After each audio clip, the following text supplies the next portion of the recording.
And we are live.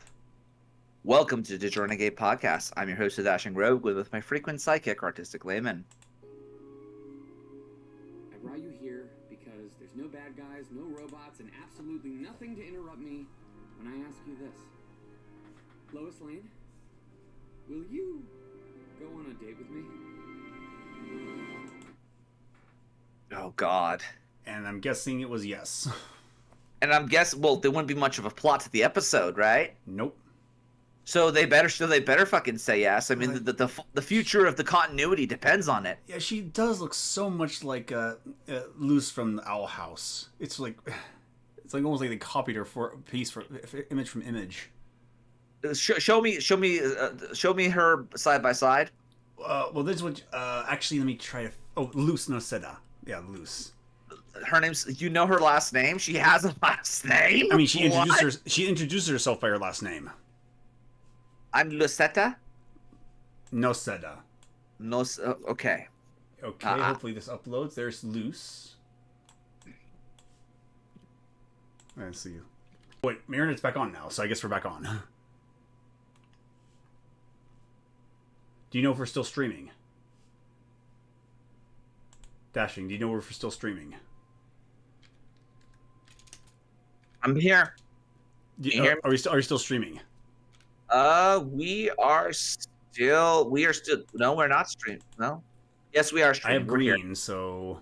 I have green as well. We're good. You hear me? I hear you. Can anyone hear me? Yeah, I can hear you. And that's the old. Here's the. Oh, come on. Where's the new cartoon? The new cartoon. Here she is. Here she is. And I sent you what I thought she looked like as well. Casca. I mean, she does. Oh my God. Wow. Like, oh my goodness gracious.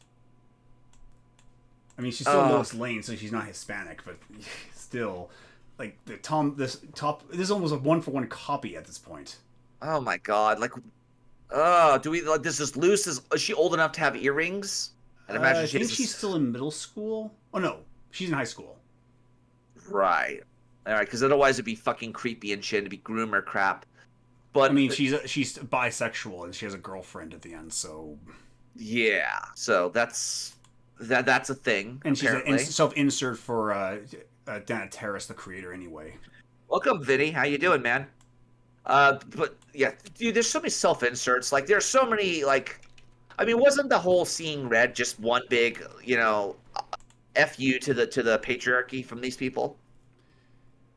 I mean, I self-insert into my characters, but I'm always doing it as experimentation for what my personality would be like. Well, I don't even know what you mean by self-insert. I mean, Lord British, the guy who made the Ultima series, he had a lot of his friends be put into that series. That's not necessarily self-insert, but it's definitely an insert of people around you and inspiration, right? Oh, Luce at the beginning was 14 when the cartoon started. Oh, okay. That makes sense. Yeah, but we got an interesting podcast today. We have some very interesting stuff to talk about. Let me pull up. By all means, Dashing, what are we talking about? Well, first off, let me just say this. I'm actually scared of losing my job, but at the same time, I'm not really scared of losing my job because I have a tough guy as a. I don't want to say he's mean, but my boss is incredibly tough. Very Would you say he's alpha? Oh, he is absolutely child alpha. He's absolutely alpha. This man is like I talk about how, there are a lot of people out there who are the Ox King archetype, like from DBZ. This guy's the Ox King and more. And there's So, like, I'm scared I'm going to lose my job, but he's always said, no, I'm just trying to get you to do certain things. And I'm like, okay. And he's very straightforward. He's a straight shooter. All right. That's why this is the reason why I'm sober right now, because I don't want to get drunk the night before, and I don't want to get high or stoned or anything. I want to know, is it me or is it him? Because I'm scared. He's talked about freaking intimidating the Verizon, or not intimidating, making the Verizon the Verizon contact cry, the Verizon advocate cry. Now, I'm not one of those people who does that, okay? But I would definitely, at the same time, I don't think he was trying to intimidate me by saying I made people cry before. I think he's just telling the truth that he has a certain personality, and people know this about him, and he's willing to be consciously aware of it. Mm-hmm. So like I'm thinking, am I dealing with a corporate psychopath or a man of integrity? I really can't say for certain. I really can't say. So when I go in there, like this is his managerial style, by the way, and this is from that movie Miracle with Kurt Russell. Just play it. Oh, And the context here is that one of them one of those people got like a little boo boo at the freaking at the Miracle. I think it was Lake Placid, the Winter Olympic Games, right? Just. What's the deal with Mac? Upper leg contusion. I think he's done for the night. What if he plays? I don't understand that. If he plays on it, can he hurt it any worse? Well, no, but it will be very painful for him, and he won't be able to do very much.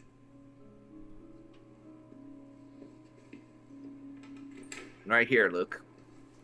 This is it. This is unbelievable.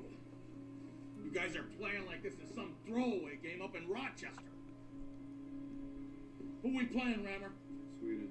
Yeah, you're damn right, Sweden! In the Olympics! Are they supposed to be that young in the Olympics? Yes, they are. They're supposed to be really young people, and they're going up against the Soviet Union. Remember the Miracle on Ice? Oh, right. That's the miracle they're talking about. Now, there's a part in it where he starts berating one of the characters who's injured, right? Can you skip forward to that part? What the hell's wrong with you? Put your gear on. I said put your gear on. The doc told me I can't Yeah, play. I know. You got a bad bruise. You know what? Put your street clothes on, because I got no time for quitters. Come on, Herb. Nobody's quitting here. You worry about your own game. Only there to keep you busy. Bruise on the leg is a hell of a long way from the heart, you candy ass. What'd you call me? You heard me. You want me to play, huh? Is that what you want? I want you to be a hockey. I am a hockey player! You want me to play on one leg? Huh? I'll play on one leg! That's what I feel. That's how I feel. Yeah. So, I see. like, you want me to fucking, you want me to build set up a system with no batteries and limited resources. Fine by me. I'll fucking do it. I'll do it, and I'll do it in a heartbeat. And I'll do it with a fucking smile on my face, too, because, again, this is one of those instances where I don't know if I've encountered somebody who's legitimately honest, a man of integrity, somebody who will have my back and I have his, and all I have to do is be honest, or if I'm dealing with somebody who's just climbed the hierarchy to the point where they have basically gone to the Peter principle. And what the Peter principle is that you get to the highest point of the hierarchy of your given position to the point where you can't go anymore. So maybe, like, for example, some people can only be desktop support as opposed to system admin, and some people can go further than system admin, can become CFOs and whatnot, right? The Peter principle says they usually will find you wherever you need to be. So I don't know. He's been there for good 20 plus years, and I'm scared of him. But at the same time, I told him there's a difference between being tough and being mean, and I've even said to him, I have an omerta when it comes to HR. I will not work with HR unless absolutely required, and I did that, But he scares me. Like, I legitimately, like, you want to talk about the perk terrifying presence? He has that. Okay, and more. But I don't think he's hostile. I think he's just a straight shooter. That's what I want to believe that. So, sober for the rest of the week. Just to see, to see if it's him or me. Right? So that's what I have to say on that. Let's get to something else that's more pertinent. Let's talk about the Ruski Simps. Oh. The Russian sympathizers. And we have well, let's just see. Here's one from Ramsey Paul. This is actually really terrifying to me. Oh, what's Ramsey Paul up to? Well, let me just say this. You show the clip on the screen, please. All right. There we go. This little wig nap.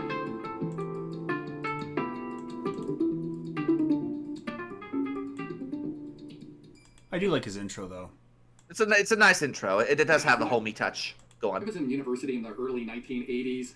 I went to Colorado State University, a conservative school in comparison to others, but still, most of the teachers outside of science were either liberals or hardcore Marxists, and they supported the Soviet Union, communism, the whole bit. Yeah, in Fort Collins, Colorado, in the 80s, that did exist. And I was against communism. I still am against communism, and I would argue with them. And one of the more persuasive arguments that they really had no answer to was, okay, if communism is so great, if the Soviet Union is so great, why do they have to keep people in their country by building a wall and having machine guns and pointing it at the citizens, right? That's a sign is probably not a worker's paradise if you always have to watch everyone. You have to worry about if your Olympic athletes are going to defect, or it's like a prison. And they didn't really have an answer to that. Soviet communism is a fucking prison. Now, one of the things he's going to immediately do is he's going to say, well, we're keeping Americans here. You're holding Americans here. You're holding Americans hostage. There's nothing really stopping you from going across the border into Canada and then going to Alaska, or let's say, and then trying to defect across into, I think it's Vladivostok, I believe. Like, there's nothing stopping people from doing it. I mean, there are people out there who want to, like, denounce their citizenship and live out on the ocean and become sea gypsies. Nothing's stopping them. But the problem here, and if you go, I want to say about to like 5 minutes in, he starts talking specifically about how like Russia is having its own like villages for defected Americans, right? And I'm like, oh, this sounds like a concentration camp. I mean, you're not going to go into Russian culture proper. You never will. You will literally be somebody who is going to be treated like a prisoner, and you'll be used for propaganda and a bunch of other shit, but you'll never be treated as equal. That's just the way it goes. Keep playing.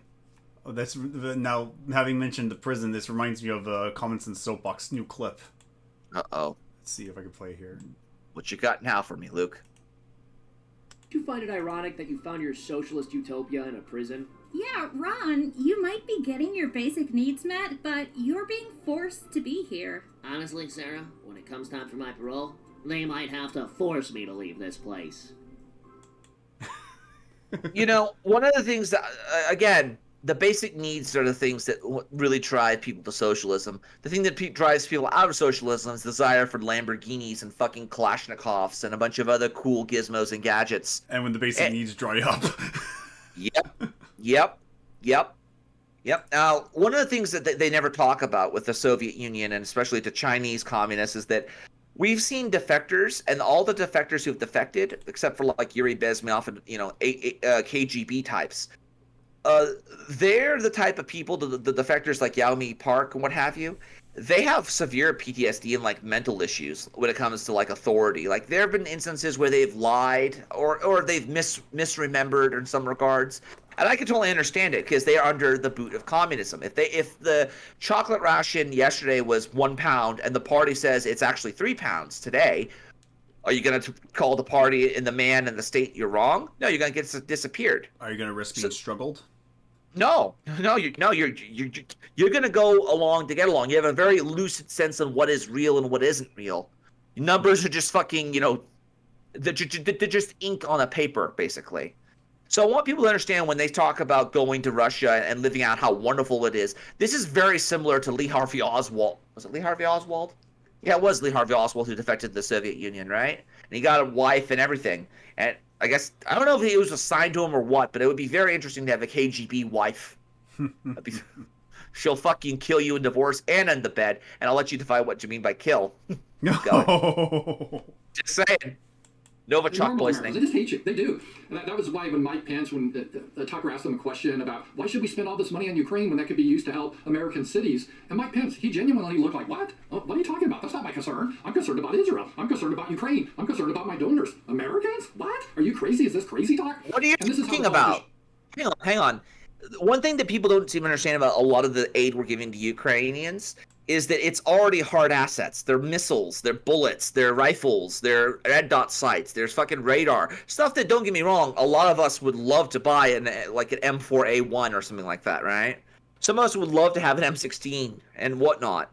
But at the end of the day, we're giving them stuff that is valued at a certain price. There's a difference between being valued at something and then actually giving them the actual fucking thing.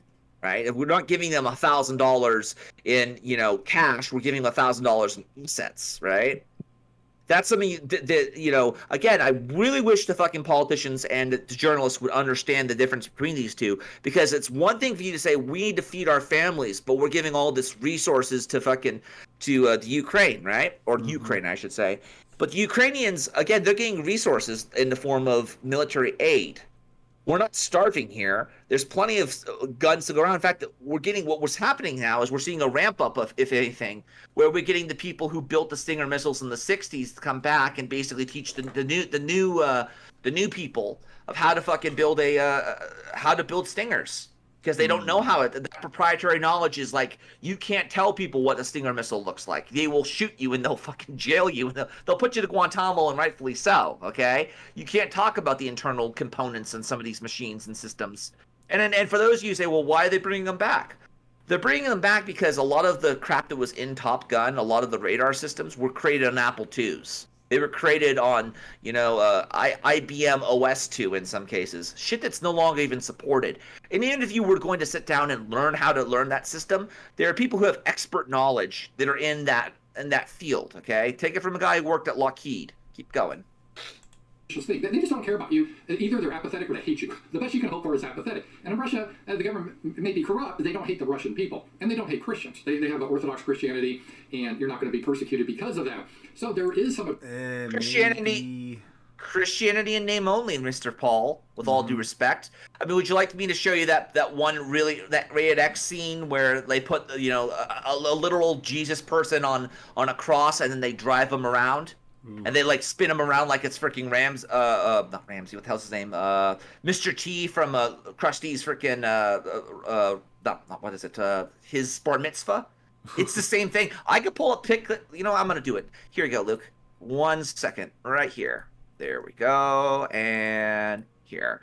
Just so people know what we're dealing with. They're all Christians, guys. Guys, they're Christian. There you go. Come on, stupid fucking machine. Go, go, go. I swear, this Brave browser is so fucking slow when you turn on ad block. When you turn off ad block, it's so fucking fast. Mm-hmm. Like, I'm not kidding when I say I would rather go to Chrome than Brave, because the way things are going with my freaking browser right now, it is slow as molasses. Unfortunately, certain things are useless on Chrome. Yeah, they really are. Here we go. And for those you want to know, they're totally Christian. Just a reminder of what you're dealing with. There it is. There she is. Get to that one yes. scene. Yeah. Sorry, my bad. That's them. That's them talking about the bird being the word, or Stolas being the word. I don't know. I'm just saying. And again, that's what you're dealing with. You're dealing with these people who, again, they will hide as in the cloak of Christianity, but they're not actually Christian. They're heretics. These people are legitimately like, well, let's just say they're cross-dressing weirdos. And even there's Johnny Silverhands, Russian Johnny Silverhands, and there it is. It's just a walrus. Oh, there it is. There, yeah. There he is. They're Christians, guys. They're Christian. They're Christian. They don't target the Russian people. It's not like they're fucking using, Zerg rush tactics, right? Look at them. Look at them go. It's like freaking Mr. T at freaking Krusty's bar mitzvah. Maybe they're Christians, guys. Maybe they're a liberal progressive society and this is just a one-off. Maybe it's a metaphor for, like, actually, I think it was Peter who got crucified upside down? Yeah, St. Peter's cross, right? And so, like, they don't, the world is constantly shifting, so, like, they constantly have to, like, readjust themselves and reorient themselves. It's like a metaphor for, like, modernity or something. Anyhow, they're not, I don't think it's very Christian of them. Do you think it's very Christian of them? Probably not. It's not very respectful, no. No, so the next thing he says, keep playing. Attraction, I can see some people wanting to go to Russia.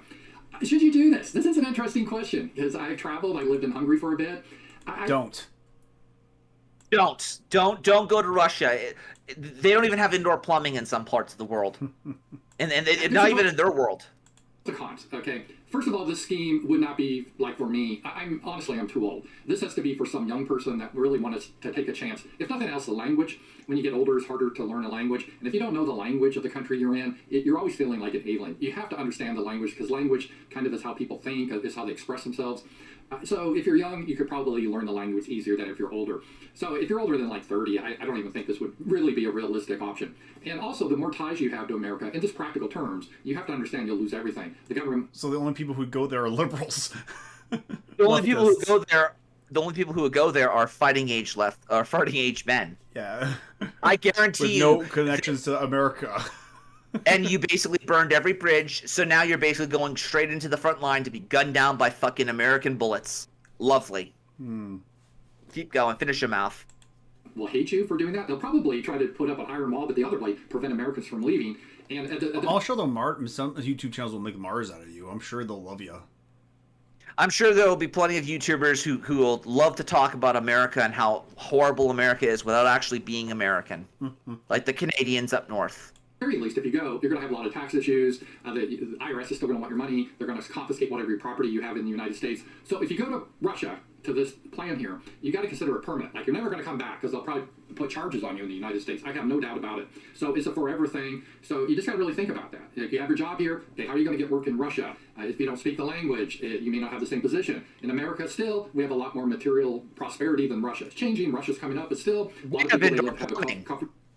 We have indoor plumbing and electricity in all of our countries. I mean, there are parts of like rural Rust Belt, like Louisiana and Georgia, that are not connected directly to the grid, but they have electricity at least because they can at least buy it. There's nothing in Russia. I mean, there's an entire forest between Vladivostok and Moscow. You know, an entire fucking open tundra practically. There's nothing there. You can't settle it. You can't do anything with it. I mean, you could, but it'll be like fucking settling the actual frontier. And it hasn't been done since Peter the Great. It hasn't been done since the times of the Tsar. And it still isn't being done because Russians are lazy with what they have. They're bad at what they do. Keep going. Comfortable existence in America. Now, this is on thin ice. The whole thing, the United States is starting to crumble, but for now, a lot of people, they have their nice house, their cars, they can do their vacations. In Russia, you'll be a much more simple life, and you won't have all these things. This is a reality, and it's going to be tougher for you to get a job. And again, if you get a job, the IRS is still going to want your money. So you're just basically going to have to hide from the United States government. They'll cancel your passport, and you'll let be able me to see say your this family. about the IRS. Let me say this about the IRS. The IRS has given me $700. I think I got $700 from the IRS, but I'm not spending it because I already know that I don't deserve it. I already know I probably didn't earn it. It's probably a fucking joke. But, like, it's gotten to the point where, like, most of the time the IRS wants you to take the bait. Don't take the bait. Just calculate everything and put it out there for, just do your taxes accordingly. And as long as you don't try to show, like, nefarious intent, they'll work with you. All right? Keep going. Friends again. So you got to think about that. This is hardcore. This is like you're cutting off a whole part of your life to do this. So that's the realistic aspect of it. It's probably not practical for most people. But I will say, if you're a young person, let's say a young couple, and you have a sense of adventure, and maybe you pray about it, and God calls you to start a family in Russia where your children will have a chance of a better life. Because let's face it, if you're white, your children are going to have a hard time now in America in the future. It's only going to get worse. It's not going to get better. It's getting worse. We still soon will be a one-party state, and the president will appoint Supreme Court judges that are diverse, and they don't give a shit about the Constitution. So the First Amendment will be gone. The Second Amendment will be gone. It's the Constitution will be crap. fucking America he's talking about. Because what he just said applies so much to Russia and America almost. It does. So besides Ramsey Paul being a simp for the fucking Ruskis, we also have the Dork Lord himself, the man of 1,000 faces, the man who I swear to you we have to play 2 times fast, and he still sounds like a normal human being. The man of a million names, the flying spaghetti monster himself, good old fashioned. Here you go, Luke. Teddy of Spaghetti. Oh yeah, he's buying into the moon landing. Russia is exposing the moon landing hoax, and I'm thinking to myself, Christ, what is this? This is, I guess, one of his sycophant fans who decided to like re-upload some of his like dark streams, if you will. Yeah. Oh, it's unauthorized streams. Unauthorized, yeah.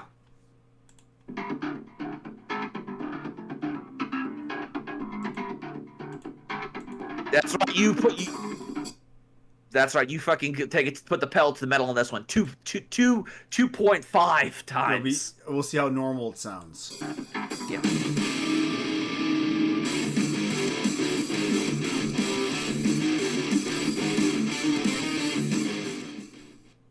I don't know about you, but I feel edgy already. I feel very edgy. I feel like I'm on the razor's edge, so to speak.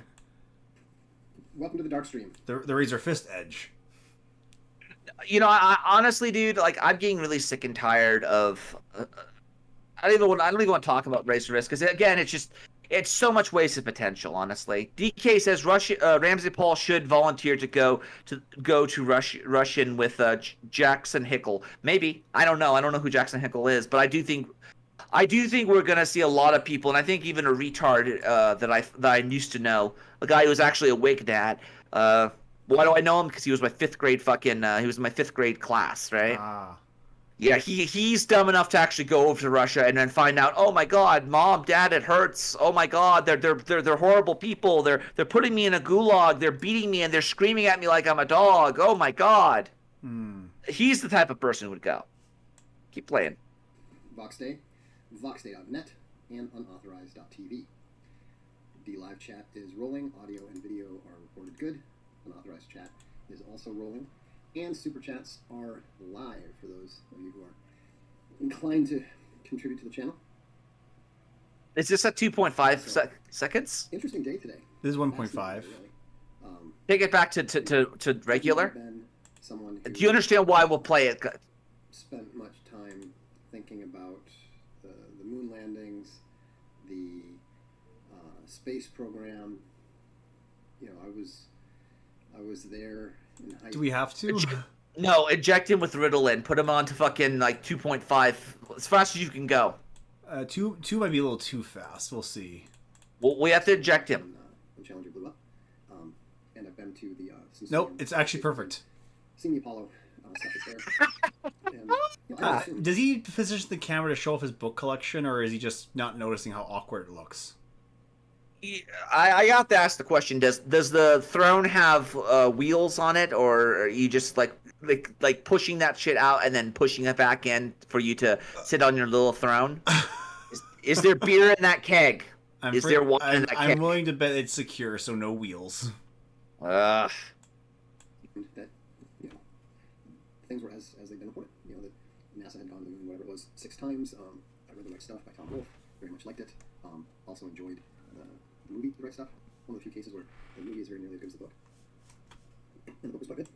I always had a bit of I felt like a bit of a personal connection to the test pilot community because my uncle was a test pilot at Patuxent River. I think that's the name of the base. And you know, it just really wasn't something that I really thought very much about. You know, and I had a few questions from time to time.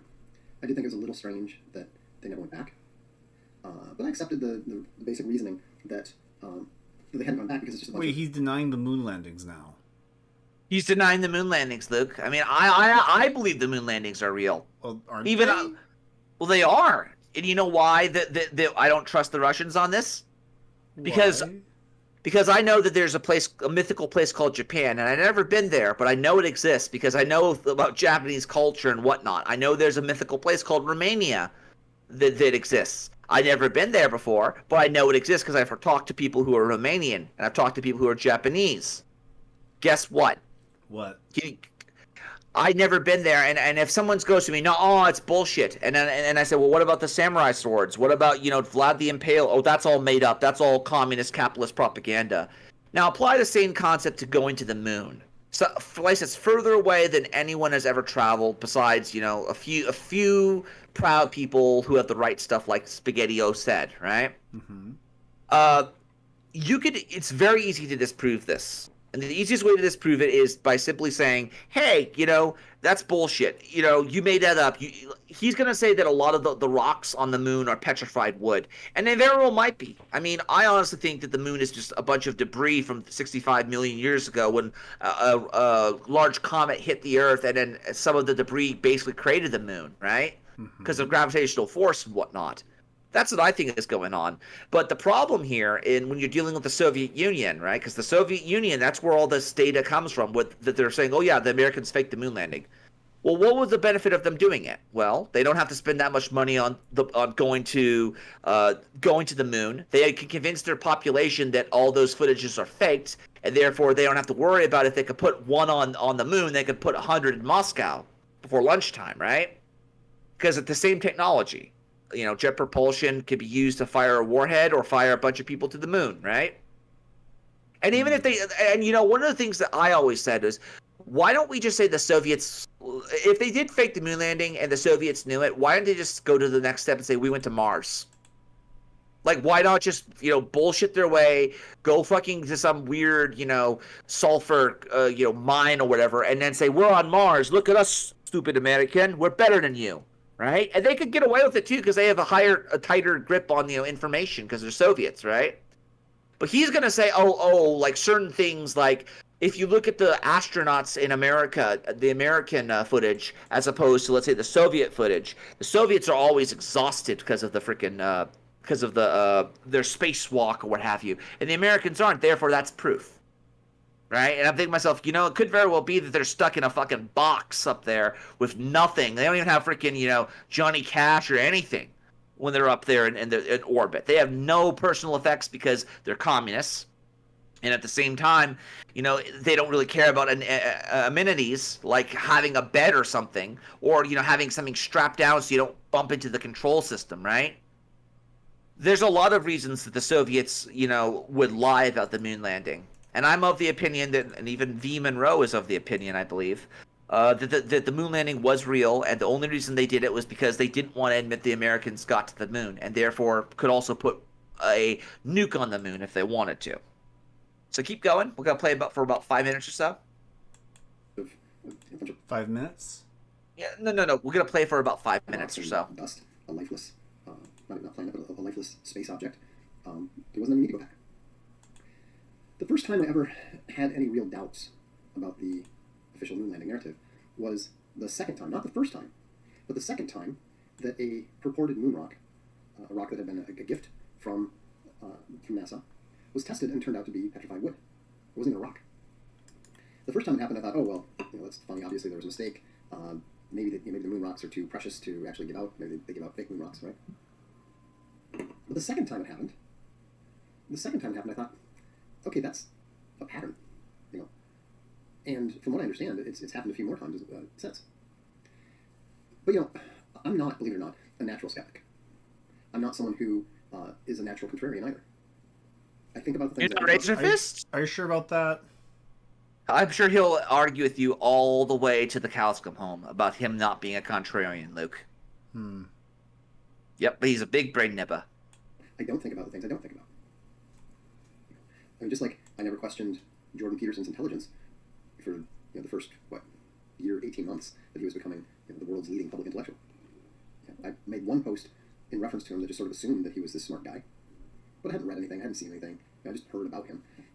My natural assumption is when I hear something, I assume that it's probably true unless there's some evidence to believe otherwise. That's my natural tendency. Now, obviously, my natural tendency has been modified by a intrinsically skeptical perspective, but that's learned. That's why I've said never trust anything the media reports. The only thing that you can be absolutely certain is not true in every detail is the official story. The official story that is put forth by the government and by the media is always 100% of the time at least somewhat false. Sometimes it's just a minor petty detail. Sometimes it's the entire thing. It's a big fat lie. But that's a learned behavior, and I mention this just because it's understandable that some people might say, people who've only got to know me over the past couple of years, might say, oh, well, you're just a skeptic. I mean, look at you. You don't believe in evolution. You don't believe in neo-Keynesian, Samuelsonian economics. You don't believe in Those are not the same thing. Those are really not the same thing. Evolution, when they talk about evolution, Darwinian evolution, and Lamarckian to a certain degree as well, those have been disproven, but the concept and the data, like the fossil record, that's still valid. That data is still valid. The issue when it comes to evolution is the rate of evolution. So we start getting into a position where if, let's say that gorillas and chimpanzees evolve differently, they evolve over a different rate. Well, then you could argue one's more evolved than the other. And this is one of the reasons why, I don't trust Darwinian evolution, because Darwin says that there are certain races, and yes, we're talking about races as human races, that are different, and that one is more evolved than the other. You start that shit down, then you could justify racism towards other ethnic groups. There's a reason to hate freaking Darwin. There's a reason to be skeptical of evolution. There is a history of eugenics and selective breeding and whatnot in that, right? Mm-hmm. When it comes to the moon landing, there's only a handful of people, quite literally in this regard, who've been on the moon. And like I said, if there was only a handful of people who actually been to Romania or been to Ukraine or been to Japan, there's a certain point where you have to just believe the story and believe them at their word. You can be skeptical of them actually going there, but there's certain points where you have to say, yeah, we did go to the moon. We did go to, my friend did go to Japan. It's not just, some place made up by fucking weebs, right? That's the biggest issue. That's really the issue at the end of the day, is that if you believe the official story, which, again, a lot of these conspiracy theories, I'll just say it, are anti-American. They're skeptical of the government, almost to the point of a fault. And they're skeptical of the West. You never hear about conspiracy theories in Japan. You never hear about conspiracy theories in, the Soviet Union. Why? Because they shut that shit down immediately. There's official party line. If you don't follow it, you will be fucking jailed or gulagged, Legitimately. So we're going to move on from Spaghetti-O himself, Teddy Spaghetti-O. And we're going to go, it's not the end of the world. Here we go. Let's try this one. Now, I talked about this one before. It's not the end of the world. And we're probably going to get popped for this, of anything. Gerald apologizes apologetics. Oh, yeah. Hello, Mug Club and all you strange animals. I had the privilege of sitting down with Alex Jones to discuss Which is probably going to get me popped, isn't it? It's going to get me popped. It probably is now I think about it, but keep playing. Let me know. We're gonna see how far we go, ladies. The end times that are spoken about in the Bible.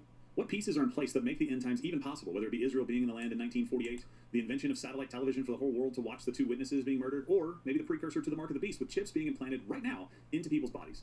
You have got to hear what Alex Jones has to say about this topic. It is absolutely fascinating. And look, all of this is only possible because of you, Mug Club. Remember, your support provides all of the opportunity for us to do this. And in fact, yes, in general, which comes back August 14th. Remember, bookmark it. Next Monday, August 14th. We are back Monday through Friday, 10 a.m. Eastern. Oh, they're going to start tomorrow, dude. They're going to go at this tomorrow again. Oh. Now, for those of you who know, Luke, what do you know about Israel, the nation, and Israel, the state? I'm not going to get too deep into the eschatology, because I already know that no angel in heaven nor demon in hell knows. Only God the Father knows when the end time will be. What's the difference you're asking? What is the difference between the state of Israel founded in 1947 and the nation of described in the Bible? Oh, well, the nation... from what I know, the nation described in the Bible are the 12 tribes of Israel, whereas what's the state of Israel now is just the remnant of what's left afterwards. Right, exactly. So when we talk about the tribes of Israel, it's like the tribes of Cheyenne or the Iroquois, like the Iroquois nations or the Cheyenne nations. That's what that word means. It has nothing to do with end time fulfillment. I mean, you can make the argument that, when there were a bunch of freaking, Jews in Poland, let's say the 1500s, they're all together. They're all technically the nation at that time. Although, they were called Jews by the time they were allowed to return to rebuild the temple, because those were the only people that were left. Well, one could make the argument that the temple is not actually, the physical place. It's actually Jesus that was the temple, right? That was after the resurrection. I mean, after they were released from Babylon. Oh, okay. You can make that argument too. That was the beginning of the end times, right? Maybe, but no, probably not. That's before the revelation. But you remember what not Timothy Leary, Nick Fury said. What do you say? Until the world ends, we shall continue to operate as though it's continuously moving forward. We don't focus on the signs. Focus on God. Keep going. Listen, without your support, none of this is possible. But Alex Jones, I thought I'd come down here and hang out in your world, and we could continue our conversation. I think it literally lasted maybe 60 seconds on air, and we didn't really get into it a whole lot. Captain Morgan, you are now promoted to Admiral Morgan. Admiral Morgan. Sitting in this chair is a little weird. No, it's Admiral Nelson. It's Admiral Nelson. Get right. Keep going. It's kind of a nice place. I like it. I've seen this on the air. I love you at Steven's studio. You gotta get Steven back down here sometime. I know. One of these days we're gonna get in the car, maybe a little. We've done shows out on the street together, but never in the studio. I remember that. You said something about bum piss, I believe, being. Yeah. I actually did throw up. It was so gross. So is it just the smell of that? Yeah, just the smell of it. Or the thoughts. And he was just really big into eschatology. Introductions. You to care about this, right? We'll dive into just a very basic framework of what we're talking about, and then we're going to talk about specific segments, specifically 666, the mark of the beast. What should I skip to? Well, I guess what I wanted to focus on primarily is that we're seeing the same talking points that I saw when I was growing up of Israel is a fulfillment of end time No, it's not. And I'll just say it right now. I don't want any bad things happening to the Israelis or the Jews or anything like that. However, I don't think it will be the end of the world if Israel gets wiped off the face of the earth. I'm talking about the state, not the nation. Okay? I'm not saying I advocate that. I'm not saying it's a good thing. I'm not saying it's a bad thing. I'm simply saying it's not the end of the world. I mean, it was kind of wiped out from 70 AD to the near present, so it could come back again. Oh, are you talking about Israel or Judah? It's very hard to remember this shit, right? Well, I do mean as it is right now. Like it was technically eradicated in 70 AD, and after a long struggle, they was able to get their nation back. So we could always come back again. Yep. And so again, there's going to be a lot of this push, and don't let these bastards, these fucking Christians or eschatologists, don't let these people convince you it's the end of the world. Don't ever let these bastards tell you that it's the end times. The end times is the moment where you just say, if a boomer does it, you get rid of that boomer. You fucking kick him out of the position of power. If it's a Gen Xer, kick him out. If it's a fucking millennial, talk to him. If it's a Zoomer, laugh at them. Realistically, you just say, well, it's possible because because Jesus says Israel will see the desolation of abomination will run, so Israel has to be there, and so okay, they're here now. What do we do? Do we do anything? Well, well, what does he mean by Israel? He's talking about the people of Israel? Are we talking about the nation? Are we talking about the state? What are we talking about here? The Jews the Jews who are living there. The Jews. Yeah, so then that's what he's talking about. He's not talking about fucking, he's not talking about the state. The state could be broken up and divided into a civil war, and it still wouldn't change the fact that there's a nation that's in the Bible described about it. All right. Yeah, so keep that in mind. Keep going. That's being potentially implemented today, and how you can make sure that you don't accidentally do that. You can't. That's the whole the kind of the trick to it. You can't accidentally take the mark of the beast. But we're going to hit a few more points. Maybe something that most people don't know is that for every prophecy on the first coming of Christ, which that is the Messiah, that is for the Jews, that's it, right? They were waiting for and looking for and desperately hoping for Messiah to come. For every prophecy in the Bible about Messiah's first coming, there are roughly 8 concerning the second coming. There's 8 more than the first coming, right? So it's multiple times more mentioned in the Bible, and a lot of people don't really take a lot of time to understand those prophecies or to really kind of think through it. They do take time to go, Revelation's tough to understand. Revelation's difficult because there's all this imagery that's being used, and there's all this flowery language that I don't really understand, and we'll get into why some Christians have a bit of a problem with that, but it's important for you to know because God spent about 8 times the time speaking about the second coming than he did the first coming, and obviously the first one was a big deal because it kind of saved people. Without the first coming, the second coming doesn't really quite matter that much because we would all be under judgment, and I wouldn't want to be around for that anyway. But let me just say this. Let me say this about that. As much as I'd like to believe that that they're talking about Jesus in the Old Testament, like how the cycle of judges and the apostasy, like Israel, turns away from God, they sin, they become oppressed, and then they have a judge or sent by God to liberate them, and Jesus is the final judge, right? Mm-hmm. There are parallels in the Bible between Jesus and the Old Testament. But that doesn't necessarily mean that they're always talking about Jesus. I'm one of those people who's an old skeptic, an Old Testament skeptic, if you will, when it comes to everyone pointing to New Testament theology. Like for example, in Job, I've talked about how the accuser, the challenger, is not the devil; it's just an angel. It's just it's somebody who's like a prosecutor trying to basically play devil's advocate, so to speak. No pun intended there. No, I'm just saying I don't believe it's the devil, and a lot of Christians don't want to hear that. They want to hear that they want to see the signs in the Old Testament like they'd see in the New Testament, and I just don't think that's right to do. I think that you need to see it. Well, at least Job isn't referenced in Revelation. Job. Yeah, but here's the thing about Job. Job was already written at that time. It's very hard to make the argument that Ezekiel was talking about Jesus. It's very hard to make those arguments. It's almost a leap of faith even because it's a prophecy, right? But Job being written down and then somebody from antiquity reading Job, that's not that too hard to follow. Possible. But that's one of the things I want to talk about here because we're going to play a little bit of it, and I want to just tell you guys, you might have to defect from the conservatives because these guys are going to drag you to hell. Because they think that's the only way this train goes. They literally are jumping on the eschatological plot railroad. Whoo! Play the clip. What made you start? So you talked about it a little bit. Was it your grandfather you said? Yes. So other than that, was there any influence, or was it just your grandfather's influence talking about kind of eschatology that made you dive into it a little bit? Well, I want to be 100% clear. I mean, the New World Order has brought us the end times and has proven the Bible's right. So that's why I've gotten way more interested. I mean, growing up, we went to Has it really? Sundays, and then we would have Bible study. Has it really? Has the New World Order? I mean you do understand. Yeah, the New World Order is very Gnostic, but I don't know it could directly correlate 1-to-1 for the Antichrist. Well, even then, like, what is the New World Order? Where do I sign up for this shit? Like one of the things I've often seen attributed to it is when I think it was George Bush, the first one senior, I believe. He said something about, America will lead the New World Order, and then everybody and their dog immediately equates that to the New World Order that Alex Jones talks about and how it's a bad thing. Notice how a lot of these quotes and whatnot, a lot of these theories about the New World Order has America as the bad guy always. Russia's innocent. The fucking Jews, the Israelis, they're innocent. Everyone is innocent, but America's the bad guy. Always remember that. I'm against that. I'm 100% against it. I don't believe that we're in the end times. I think that we're in our finest hour, to be honest. I think that we're about to go on our great crusade, our great D-Day, if you will. And GS always warns, don't try to guess when the end's going to come, because as bad as things are, they're only just the child pains of the tribulation, because when it does come, you won't realize it. It will come like a thief. Trying to anticipate just a exercise in futility. Yeah, it is. But I'll tell you this, it's great for politicians, ain't it?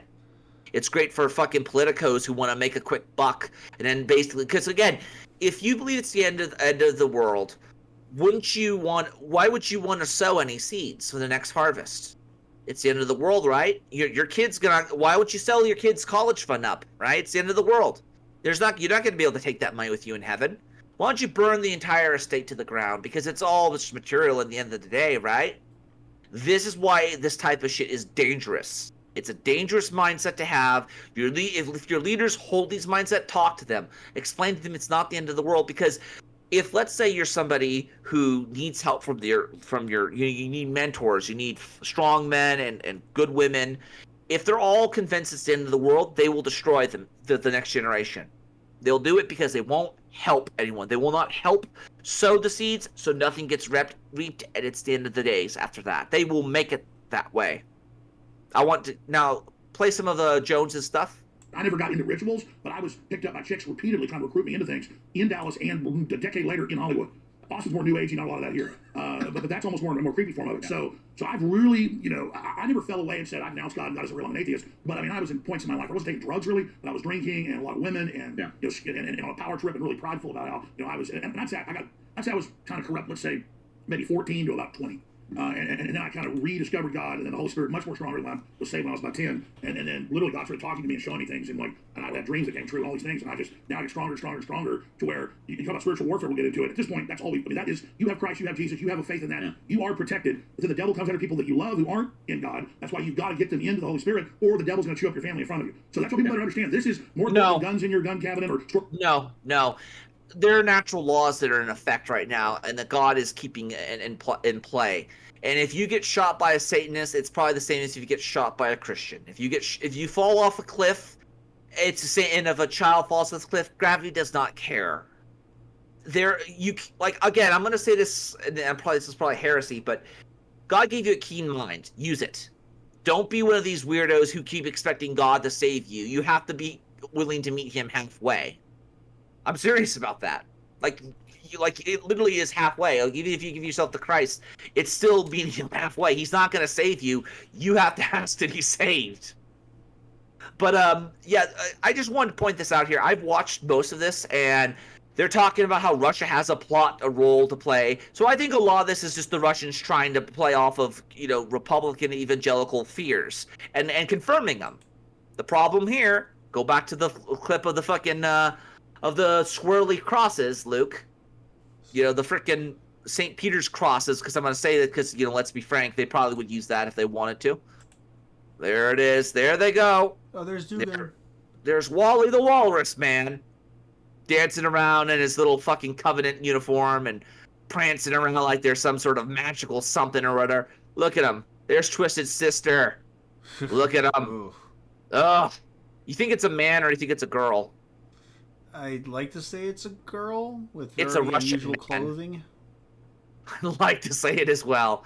That's what we're dealing with, folks. These are the people who are trying to convince Americans, especially Christian Americans, who are in the end of the world. These are the fucking people, ladies and gentlemen. Now, besides that, we also have another. I was actually curious what Alex Jones' last episode was, and I'm not sure if it's up to date, but according to it's 13 Alex Jones for today. I think it was like Chinese space lasers, evidence mountains from Fiji caused evidence mountains from Maui fires caused. What evidence? What evidence? I mean, honestly, at this, like, again, I hate to be the guy that says this, trust but verify. Trust but verify. And if, again, there's no way you can prove that space lasers are actually aiming at you. I mean, I know. I know the World Economic Forum jokes about trying to control the weather, but I don't know. Lasers hitting a volcano. Why would they need to control the weather? They already have Greta Thunberg doing that for them. I'm just saying, she's the thunder shaman. You know, she has the feather to change the weather. She's the one of Thor. She's Thor's daughter. But anyhow, here you go, Luke. What's this? What's this? This is. This guy, I really do think that vlogging through history is going to be one of the players in the Great Meme War coming up here. When we're going to have to take back the right wing from the fucking crazy Republicans. What am I doing? Why am I putting myself through? I mean, I am looking forward to if Razorfist ever responds to his criticism of his Abraham Lincoln video. Oh, dude, he'll block you on. Like, you want to ask him? Ask him right now on Twitter. See how long it takes for him to block you. I'm not kidding when I say this. It's gone to the point where I will put money on Razor blocking you before he actually ever addresses any criticism towards him. The man is a fucking thin-skinned little bitch, and again, I don't hate him. I just wish he would pull his head out of his ass and start fucking, addressing criticism. I mean, even Nostalgia Critic did that shit. There you go. Keep going. What I'm about to put myself through. All right, I've had a lot of people requesting that I take on some Prego U videos. So we're going to start with this one, because this is the one that I've had a few friends suggest to me I should start with. This is a short history of slavery. By Candace Owen. Which I'll just say it right now, I don't know what it is with black people wearing white. Like, you don't look cooler. Just saying. Keep going. I've watched a Prego U video. I have seen some of my fellow reactors and content creators on YouTube, Mr. Terry and Mr. Beat and others, take on these videos. And I've heard the stories of the comments that they get, so I fully expect the same thing here. So a couple of things up front before we dive into this one. Number one, totally okay for you to disagree with me, to disagree with the video, disagree strongly. You don't have to be disagreeable to do it. So say disagree with. That actually is very good. You can disagree, but just don't be disagreeable. Don't be one of these assholes who will defend Razor Fist and never actually address what he's talking about. You know, I actually subscribe to him as a result of finding out about this whole thing. Again, I think he's a good guy. I think he's one of those people who's trying to be accurate and not trying to make fucking, brownie points and get views and clicks and crap. You know?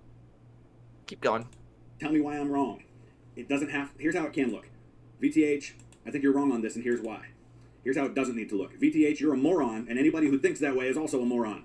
There's no rational person who could think any other way than the way I think.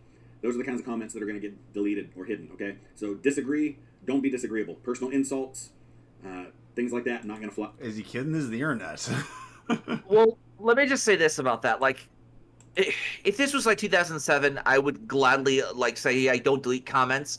But now they're actually making you, like, if you post comments that are racist and shit like that in your comment section, they very well could bust you. So it's more of a fucking life. It's insurance. It's not. Safety It's not precaution. That's what it is. It is exactly. And when you have people like Razor Fist people just come in and just start shitting up the place, right? Then you have to defend yourself. You have to take measures. You have to be your own savior, so to speak. There you go. Here we go. And now for a brief history of slavery. Here's the first thing you need to know. Slavery was not invented by white people. It did not start in 1619 when the first slaves came to Jamestown. All right, so before we go anywhere, I think that the goal of this video is going to be to point to the fact that the chattel slavery that existed here in the United States, or in the colonies that became the United States, is not the first time slavery existed. It's not the first form of slavery that ever existed. Slavery existed for thousands of years. It exists still today. We'll probably also be reminded that the initial people who were brought over and enslaved in the New World were very often kidnapped by fellow Africans and sold into slavery. That's all true. That doesn't make it any less bad that it happened. Two wrongs don't make a right, right? So I just hope that the whole point of this video is not to try and somehow lessen the evil of slavery that existed here by pointing out that it existed other places. Skip ahead a bit, Luke. Let's go to 15 minutes. Let's go to about 13 minutes in. 13 minutes. Yeah, 13 minutes in. Here we go. That far. The Slaves truth. in Africa Yeah. today, 100%. right now. That's the lowest estimate that I could find. And this isn't talked about enough. Slavery absolutely exists, and the fact that we as civilized nations aren't doing something about this, we will slap sanctions on people in a heartbeat over things, on other great powers, right? We throw all kinds of sanctions on Russia over the war in Ukraine, and I'm totally fine with that. Why aren't we doing the same thing to these African nations? And I get it's complicated. I get that it's not necessarily state-sanctioned slavery, but that it's warlords within these countries that are doing these things. But man, we got to put some pressure on these countries to crack down and deal with these people. We've got to give them support. I mean, how? Most of them don't even have, like legitimately, like, some of these people don't even have fucking shoes and shit, right? So how are you gonna crack down on a fucking army without getting, like, asking for Delta to come in and save your ass? Or, God forbid, the Gurkhas or something, right? Mm-hmm. Like, legitimately. Like, the one thing you can know about Africa is it's fucking wild. And that's not a slight against the people. The people are hit or miss, just like any other group of people. But one of the things that I know is that place is unsettled. The places that are more civilized are the ones that had the benefits of being colonized and had the ability to have roads.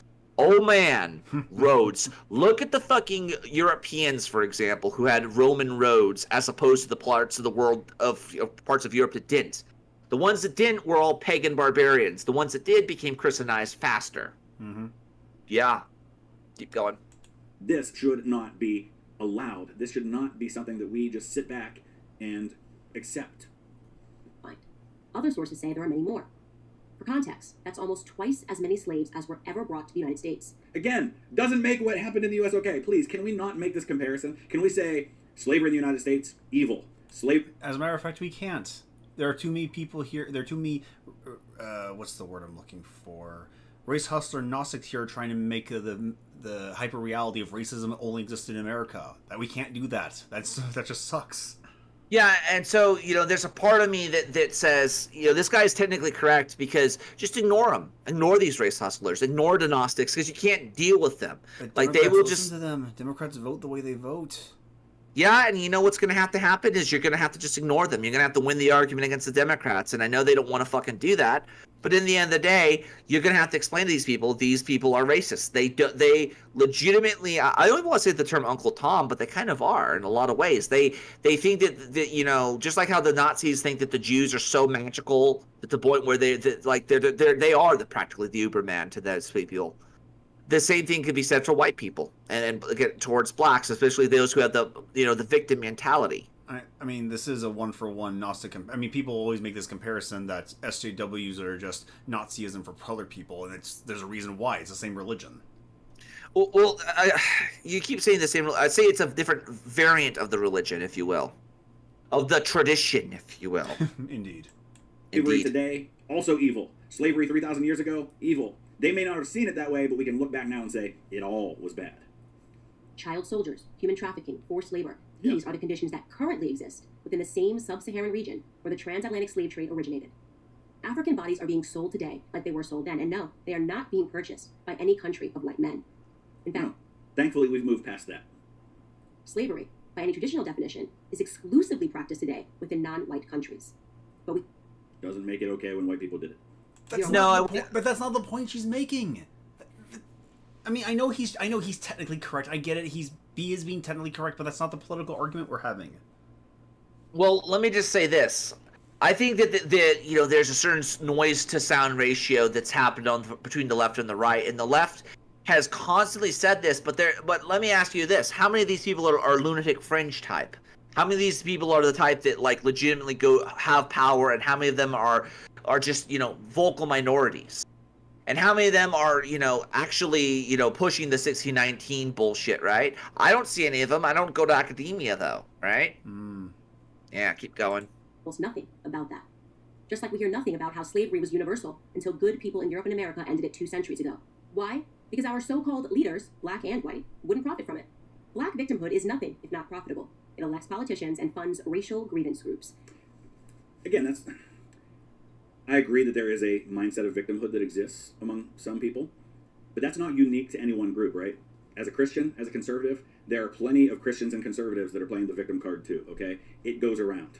Every group at some point or another will claim that they are the victims, that they are the oppressed, that they are the minority. I was talking to folks in my church about this yesterday, that, I was reading a story from the book of Acts where the Apostle Paul cast a demon out of a slave girl. who was telling fortunes, and she was no longer able to tell fortunes. And so Paul and Silas were stripped and beaten and thrown in prison for doing that.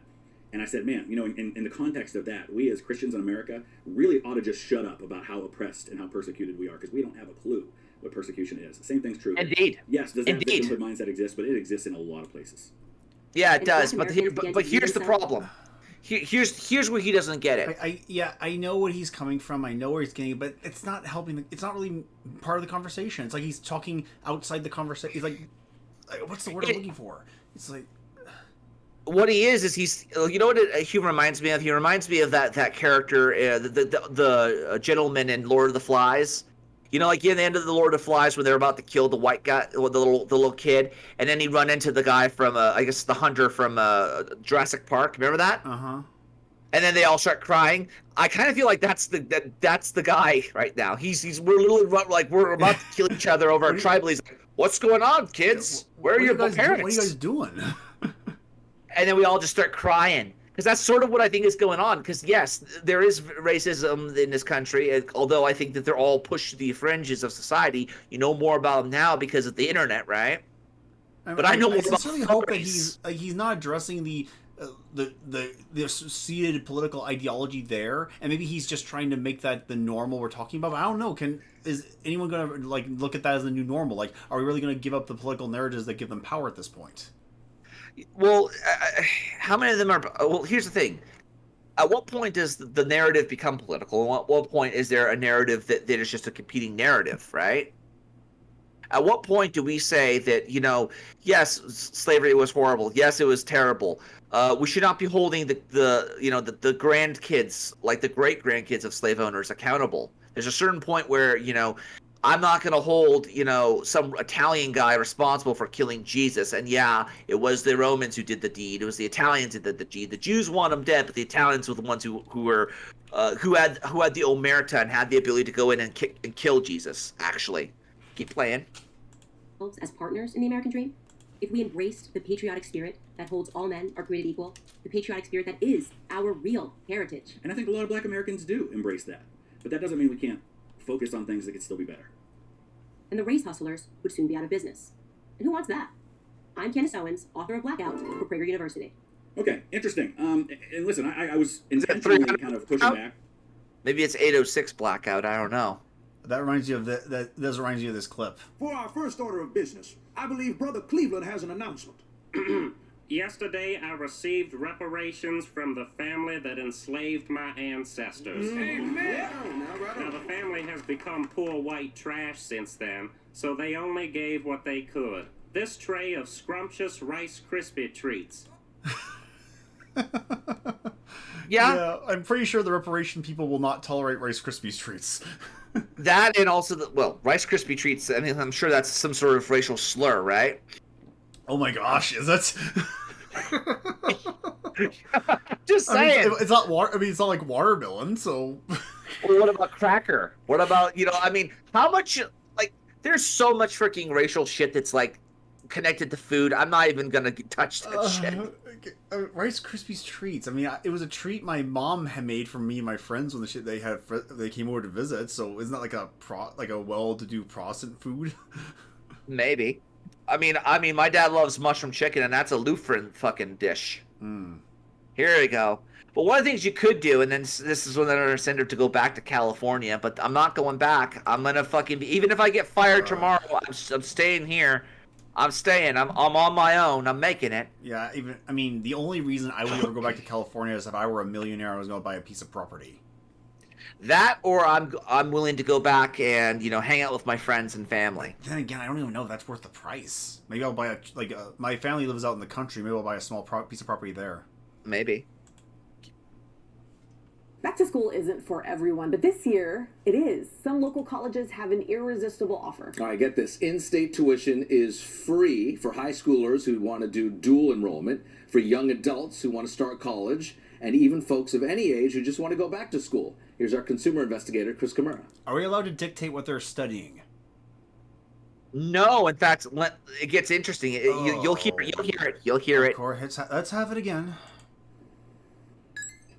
Meet Gaijin, and I want to be a business owner. And Angel. Oh look, Twitter's replaced with X. I love this. Librarian. These Oaklanders' careers will go different directions. Wait, but they librarian and what? What does he want to be? Business owner. Meet Gaijin. And I want to be a business owner. And Angel. I want to be a librarian. These Oakland... What business? But I won't interrupt. I'll let play. Oaklanders' careers will go different directions, but they've started in the same place, here at Berkeley City College. And they're taking advantage of... Berkeley? You know, at least not Hindenburg. What is his name? Heisenberg. What the hell was his name? Yeah, the little Luger of it, Oppenheimer. He at least hang on at Berkeley, at the university level, right? He wasn't at the fucking community college. Community college. That's where that's where like the used doobies end up. Fucking A. A+ deal. I'm getting free tuition. Yes, free tuition. My tuition was free.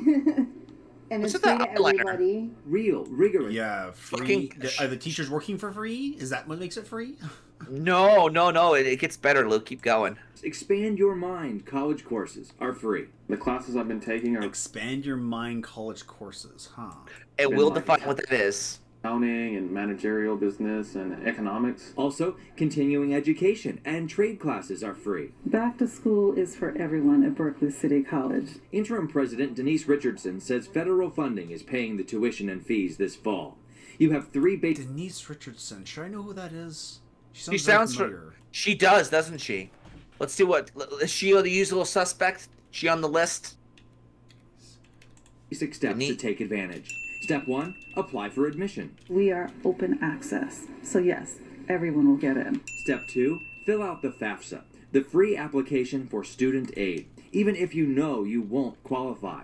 It doesn't matter. You just have to fill out the federal form because She's Uncle that Sam's bitch from paying. Starship Troopers. She was that chick. Oh, I'm thinking of something else. And she did not age well. Holy shit, she did not age well. Good lord. Step 3, I mean, she was hired for her beauty, nothing for her very sexual appeal, so... Well, I mean, she looks like a fucking AI model. Register for your classes, which you can do yourself online. And in addition to that, we have counselors on site and available online to walk you through the entire process. So, no excuses. Berkeley City is not alone. Many local California community colleges are offering free in-state tuition right now. Don't say no to yourselves. Apply. It's free. For example, fall is also free at San Jose City College. William Garcia, the school's vice president for student affairs, told me some students dropped... They got rid of poor old little Roland. He was the guy who was the president of the community college when I was there. And I guess they got rid of the white guy. Richardson launched an OnlyFans account a year ago.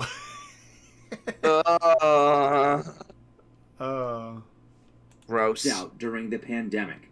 He's eager to bring them back to the classroom, along with new students of any age. That's why we're offering the free tuition zero student fee campaign, because we want to help all students who want to join us. Where are you getting your paycheck from, dude? Where is it coming from? Well, it's the federal government. Where's the federal government getting their money from? Money go brr. That's where it's coming from. That's what, yeah. We're all still paying have for to it. buy or rent your textbooks, and they can What's be... really annoying is California is the one that has the most government revenue of anyone else in the state because they just have all the businesses there, but they're wasting on this junk. You hear what he was gonna say? Huh? Play it back a bit. Play it back a bit. What was that he Who said? want to join us? You still have to buy or rent your textbooks, and they can be expensive. Indeed. Oh, that's why I left. That's legitimately why I couldn't finish my schoolwork, because all the time I was... again, if you buy, let's say, a used book, that makes sense, right? That's what Charlie Kirk would tell you. Buy a used... It's easy to get to college. Just buy yourself a used book. You buy yourself a used book, but the teacher forces you to use Pearson VOE's online coursework to turn in your site to turn in your work. That's the full price of a fucking book in some cases. So you're buying a book that has no value, essentially, unless it comes with a jewel, like a certain scratch off key card or a key code like you would find on a Microsoft product, or let's say Adobe Photoshop, let's say it has an ad code as well. That's proprietary and one-time use. I ain't kidding when I say these things could go up to like $300. It's exciting, and that was back before the pandemic, so it's probably like $500 now. It's literally insane. However, some local colleges told us they have programs to help reduce or cover that cost too. Sure, why not? If transportation to class is a possible problem, here's a possible solution. Some transit agencies provide students discounts, and some schools provide students transit money. I think it was a $150 BART ticket, so that covered my commute for a couple months. A free ride, literally and figuratively. Oh, is that the new trolley system they finally got around to finishing? Oh, what? Did you BART? The train you mean? here. That's BART, dude. BART? Yeah, BART, Bay Area Rapid Transit System. Oh yeah, how are they making? Well, did they ever finish that state end-to-end trolley system? Nope, they never will. Yeah, The bullet train is still. That thing is never going to get built. I have literally been it's been like 2 decades, and I've left California. Having conversations with my liberal sister-in-law about, oh, they'll get around to it eventually. Like, no. No, they won't. And it would have been cool, too. But I'll tell you this, what will happen. You will have people the homeless will basically just start double dipping in different counties. I guarantee you they'll double dip if that happens. You'll have people go from, Santa Barbara all the way down to, San Francisco, and then they'll go from San Francisco to L.A., and they'll literally ride the fucking, like you said, a free fucking pass. Keep going. A life changer for many students. Truthfully, without free tuition, I doubt I'd even be going. Same for Angel. I wouldn't have been able to probably go to school if it wasn't for that program. Do you even have good grades? Either of you? No, but she has a choker, doesn't she? And she has like Viking warrior princess fucking eyeliner on. Of course she does. Yeah, fucking like a spirit. What's it? Why Spirit is she blade? dressed like that off the news? Because she wants to. She thinks she's one of the warriors from that movie, The Warriors. I didn't even notice it until just now because I didn't care because it's California, it's college students. But why are you dressing like that? Because she wants to be one of the warriors, dude. You ever seen that movie? Oh yeah. Here you go. She's trying to go for this type of look. If you're Give me 1 interested, second. Angel and Gaijin agree.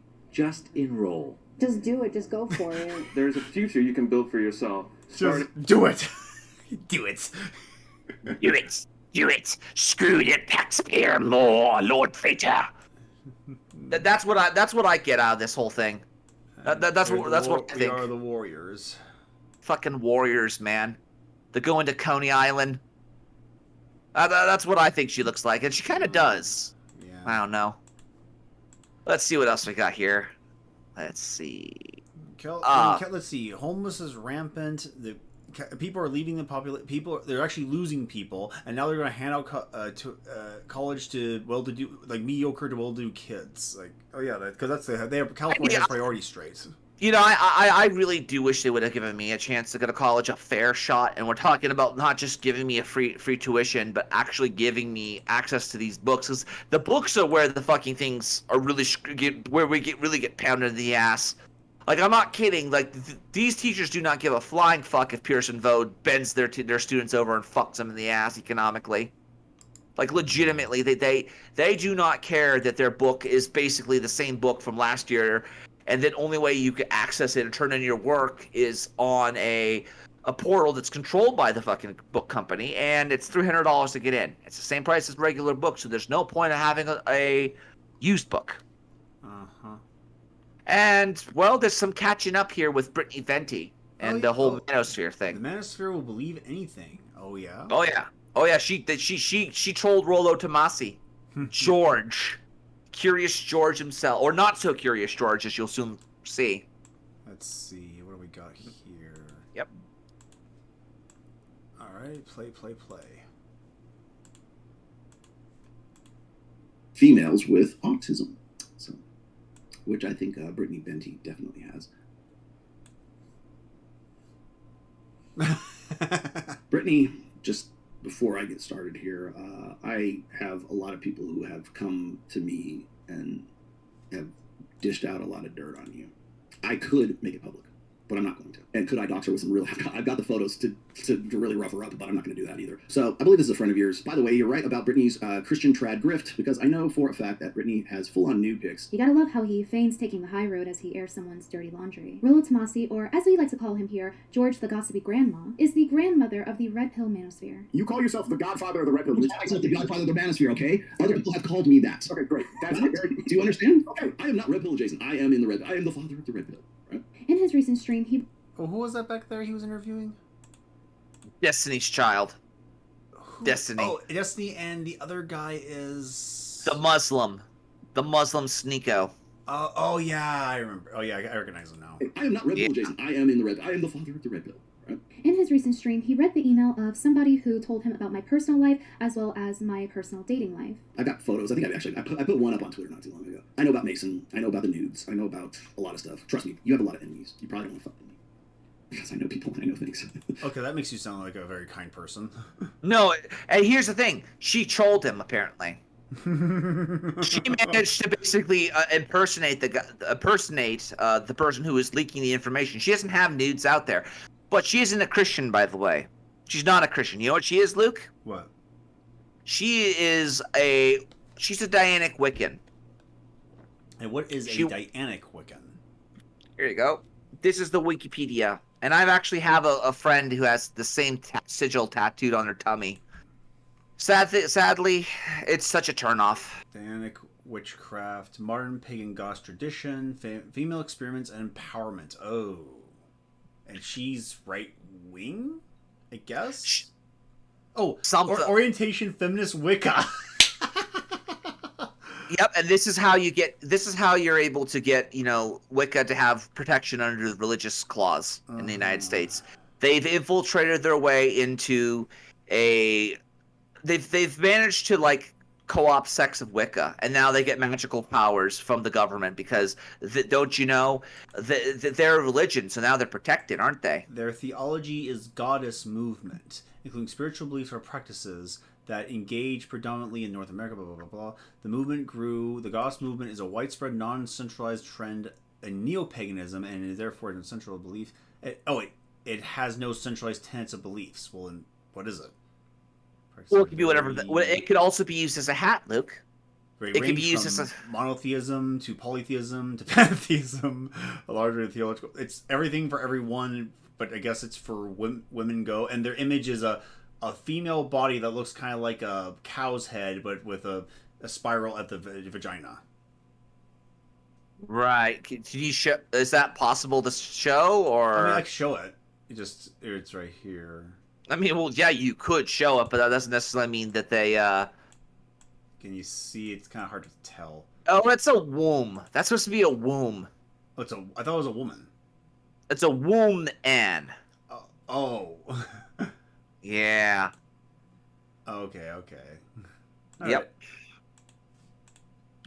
Because George didn't like the video I made on him, he decided to read this email on his stream in response to that because I spoke out against him and the manosphere using woke feminist tactics such as censorship. And the email was framed obviously in a way to demonize me and make me look like I was a bad girlfriend. She drove him insane and made it look like he was the bad one.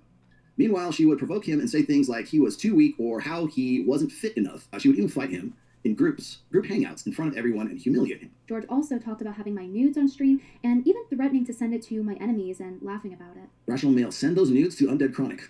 Should I? Dude, you sound like Vosh. Oh, dude. Honestly, I don't trust any of these Manosphere guys.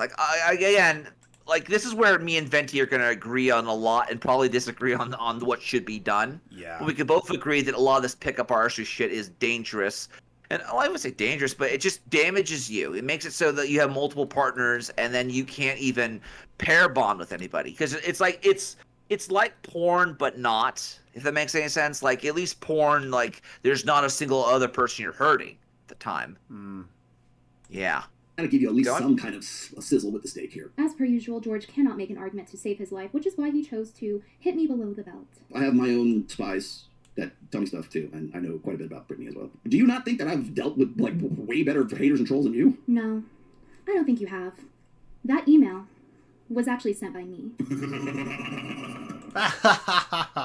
Yep, they don't check anything. Now here's the problem. This is supposed to discredit, I guess it was Lauren Southern's husband, because like the whole purpose of this whole debate fiasco with Rollo and Brittany is that he didn't fact check it. He didn't, like, there's no way you could actually fact check any of this stuff. She didn't even verify any of this crap, right? And she even got him to say like one of the oldest internet memes just to see how much he would have fucking accepted it. Go on. How are those steaks sizzling? I'm not going to put my 20-plus year, but almost 22 years credibility on the line just for some dumb little bit like this. Well, you just did. I'll be accepting my award for YouTube's Best Actress now. I've seen so much poor fact-checking from the manosphere that I decided to do a little trolling. Yeah, she definitely is beautiful as a witch, that's for certain. You think she's not good looking, or do you think she's like... She's very appealing. Yeah, okay. All right. I mean, that's up to you. I mean, I think she looks more like Wendy the Witch. Like, she could probably LARP as Wendy. Like she'll be the diversity hire equivalent of Wendy the Witch in the new cast for film. Wendy the Witch, what's that from? That's actually a good question. What is Wendy the Witch from? I know she, like, teams up with Casper the Friendly Ghost. Like, that's what I know. Yeah, you know what I'm talking about now. Wendy the Witch. Yeah, what is she? Fucking borderline. Oh, yeah. Like, she was in the kind of the same comic book venue, but I think there was only, like, one movie team up that was in my lifetime. Which would be? Otherwise, I don't know who she is. She's just a character. It's a witch that has like a, I don't know. I don't fucking know. Here you can see that this email that he read off on his stream with the timestamps, and you can see that it is me logged into the account. This is in fact my email that I am logged into, and here's the email that I sent. And here's him replying. So I'm going to refresh the page. And you can see that is real. You can fake that, by the way. Although I will say this, you can fake a lot of things online. You can fake a lot of it. One way would be to actually host the file locally, and then just make it so that it appears to be not file/c- whatever the hell it might be, right? But you can fake it. You can host it. You can use, let's say, things like Grease Monkey, I believe. It's a scripting editor for Java. You can make it so that this stuff pops up. There are ways you can fake it. I don't think Brittany is that sophisticated to actually fake it. So I think this is actually true, which does ask the question, is this considered a red herring for what, I guess, Lauren Southern's husband was going to leak dirty laundry? Like, I'm supposed to believe that Lauren Southern's husband, or ex-husband, I should say now, was I guess, an agent or like somebody who had clearance. It makes a hell of a lot more sense for Rollo Tomasi to say, yeah, he has clearance, he's not a secret agent. One means he could be working for Lockheed or working for, let's say, Boeing, or let's say he's a civilian has radar equipment, he's working on stuff that actually is a matter of national security, he needs clearance. That's sort of where I think that Rollo is correct about this. But up there she is, the little witch that she is. She could be a little mocha witch. I could see that shit if they did a reimagining. Well, they actually mimicked her costume to a fault. To a fault even. Oh, yeah, wow. Like, I mean, well, technically Mindy in the show is like a child, and so her outfit is like a giant onesie. Jeez. Christ. Anywho. And sent from his iPad. Because George himself lists Tom Likas as his inspiration for his ideology on women and dating. All right, so next thing is, it's not an ideology, you dumb bitch. Well, this autistic dumb bitch fooled you. Yep, yeah, I am. That's all I am. I'm just oblivious. I don't know. In the email, I even put one of the oldest popular memes on the internet, and he actually fell for it. I got the impression that the reason she stayed with him, despite starting all these fights with him, was because his mom was the CFO of a really big company, and she wanted his inheritance. So he showed me a text from his mother with a picture of a bank statement showing that Brittany spent over $9,000 on his credit card. It's over 9,000! What? 9,000? I don't know about that, Luke. I mean, if you're spending over 9,000, it's still over 9,000. It's still fucking over 9,000. I don't know. Well, I will say this is I'm not going to play the whole thing because, let's be frank, Brittany would probably come after me for it, and I just wanted to say that she did the good thing. She's doing the Lord's work, even if she serves a different boss. Let's say more specifically, again, I would have to talk to her at length, and I don't know if she's willing to talk to someone who has less than 300 subscribers. Please subscribe.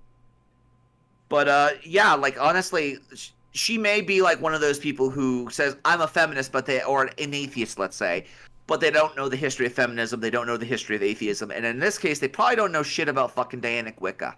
They probably just know what they fucking heard from like Borders or whatever the hell they have. Let's say whatever they read, Anyhow, let's move on to our final topic for the night, because I'm getting very tired and I want to get up in the morning to talk and sleep. Let's see. Okay, here we go. Night's Watch.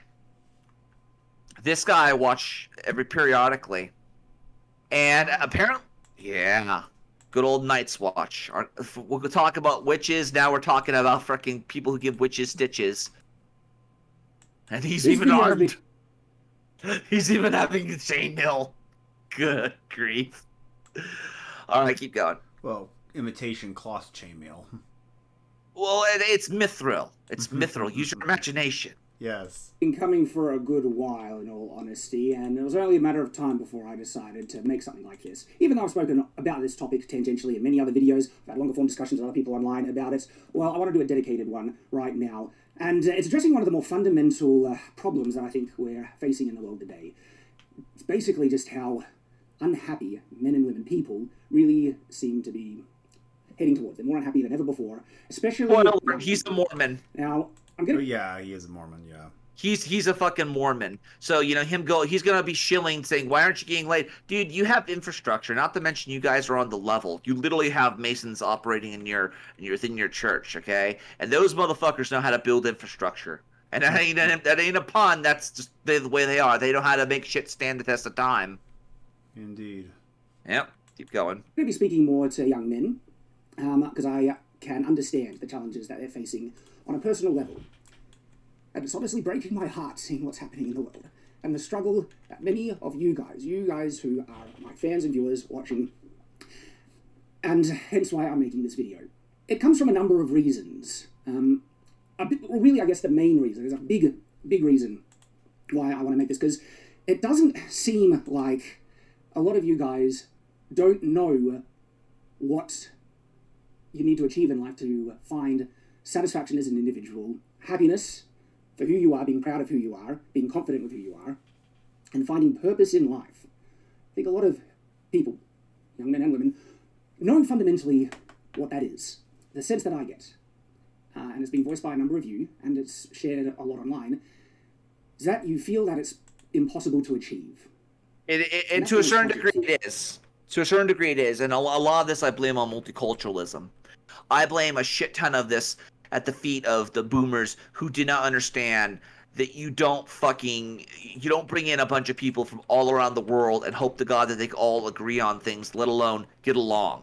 There are certain things that I will not agree with this Mormon here. And before people start saying this Mormon, I don't know his real name. It's Night's Watch, let's say, because I just looked it up.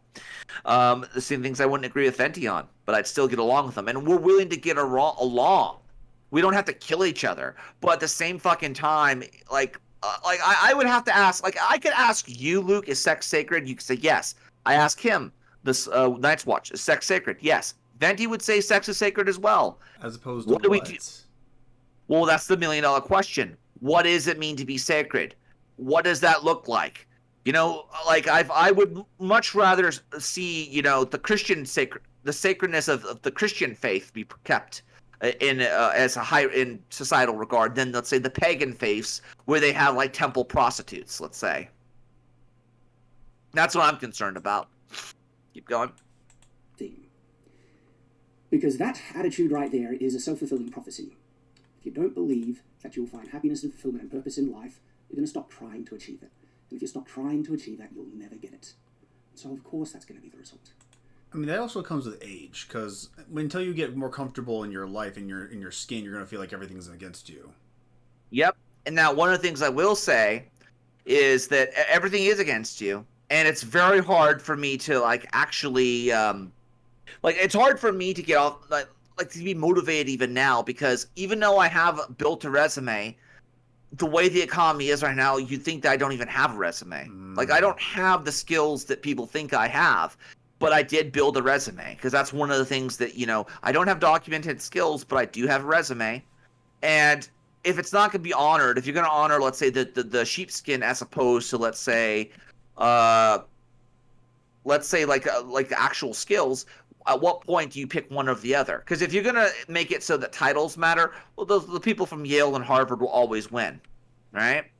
But if you make skills matter, then guess what? An upper middle class cunt can be beaten down by somebody who actually learned and trained and worked harder than them, but they don't come from the same socioeconomic class. So a lot of like, you know, I think it was some Twitter post. I think it was like Cat Girl Kulak, I think her name was. She came up with the concept that, you know, Trump is not one of the elites, and she defines what the elite are, and she does it in such a way that I actually it logically it makes sense, narratively it makes sense, and it also makes sense just in general. The elites are the people who have institutional power. They are the people who can get into Harvard, let's say, because they all think it's only a phone call away, because they know, let's say, the person who knows somebody who can get them in. They are the people who think that, you know, who are the old money that keep out the new money. This is what you're dealing with. Those are the elites. It's not the freaking, you know, people who are educated. It's not the people who you know, start businesses or don't start businesses. It is the people who disproportionately wield institutional power. Trump does not wield institutional power. He is, if anything, a big fish in a very small pond. That's what he is. So everything he has is named Trump, Trump, Trump, Trump, Trump. That's what you're dealing with. So he's not an elite in that, and then that particular term of use of the word. Keep going. That's the great tragedy of this whole situation. I'm not saying it isn't hard. In actual fact, I think it's probably harder now, more now than ever. But it doesn't mean you shouldn't try. Because in trying, even if you fail at the end, you're going to have lived a more satisfying and fulfilling life than if you've just given up and you turn into a hermit, checking out of society and trying to achieve that goal, happiness, fulfillment, and purpose. And then there's the other side to that as well, in trying. There's a good chance that you might actually succeed at it. I'm speaking. And then you realize that all your life and everything you work hard for is basically just bullshit, because you're basically you're eating for 2 or 3. You're trying to work hard to make sure those 2 or 3 people survive, right? He's going to go on to talk about how it breaks his heart and how you have to go find institutions and things that you enjoy, so that way you could continue and try to, you know, even if you're antisocial and you find things to keep in shape. Like, I actually want to continue LARPing and sword fighting with you, Luke. I want to continue doing that. I still do. I just need to be able to get my hands on a proper sword, you know? But anyhow, skip ahead a bit. Let's go 15 minutes in. Images of yourself online. And when you have that self-respect, both men and women, you will start to... Self-respect, that's good. That's a good thing to talk about. Yes, it is, because he'd be basically saying, don't hit on the hottest person out there that you encounter. Hit on somebody who's attractive, but then has, let's say, intelligence. So he talks about how he was, in his Latter-day Saints shit, he was learning, I think, ancient Hebrew and learning the Bible in Hebrew, which is awesome, by the way. I do believe that everybody should be learning should be learning, how should you say it, Hebrew and Greek if they're going to study the Old Testament and New Testament. They should learn this stuff. I don't think that I really don't think that we put enough effort into that. I think that people just read, let's say, the NIV or what have you, or King James, and they call it a day, which is not good enough for me as a Christian. And I would, you know, he's a nerd, she's a nerd, they like each other. There needs to be institutions for that. And the problem here is the institutions, I just want the institutional power. I don't want to be, a Catholic just because I believe in Catholicism. Most of the time, I just want to fucking just get resources. It's all about the resources. It's not about, whether or not, you believe or not. You're going to see a lot of cafeteria Christians pop up as a result, because as the institutions die out, people will try to infiltrate other ones out of desperation or out of what have you. Keep going. Value yourself more, and hold the type of people that you are looking at to spend your life with to a higher standard, because you hold yourself to a higher standard, and you rightly expect anyone who's approaching you, who are claiming that they deserve you will feel more empowered to determine if they really do. There are good men and women in the world, and this is the thing. you guys are looking for each other. You just don't know how to find each other or recognize you when you see it, okay? And so you need to really understand and figure out the qualities that you are looking for in this partner. Men and women, we need each other, especially in building happiness together in this type of way, in the most fundamental, important way for the human race. Make a list. Well, let me of your just say qualities. this about that. Let me say this about that. I don't know where I stand on a lot of things. I don't. And the reason I don't know where I stand primarily is due to the fact that, you know, again, I've never really tasted institutional power. I've never actually been able to, you know, go out and do things that I'm interested in doing because of economic reasons. So a lot of people are Christians just because they have out of you know convenience. They're Christians specifically because they don't have the ability to defect and be their own person. They have to deal with mommy and daddy still. So there is an argument to have that people are not becoming adults because, well, it's too expensive to be an adult. It's too expensive, and people, you know, they lack the ability to actually go out and become an adult because they don't have the money to. There's no institutional help for these kids or these boys or these girls or what have you. And I'll be frank with you, I think what will happen is we will have remnants of civilization, and like the institutions are dead. Okay, like there's no reason to go to any of these classes anymore. I don't know. Keep going. I'm just rambling at this point. What are the qualities that you need in a partner to be able to live with them and not only tolerate, but to want to continue spending your life with them for the rest of your life? Don't be overly picky. And guys, girls, if both of you are only thinking that you can only settle for a 10 out of 10, you're doing it wrong, okay? Like, this is the thing. When you find this person who actually has the qualities that you truly admire and love, okay?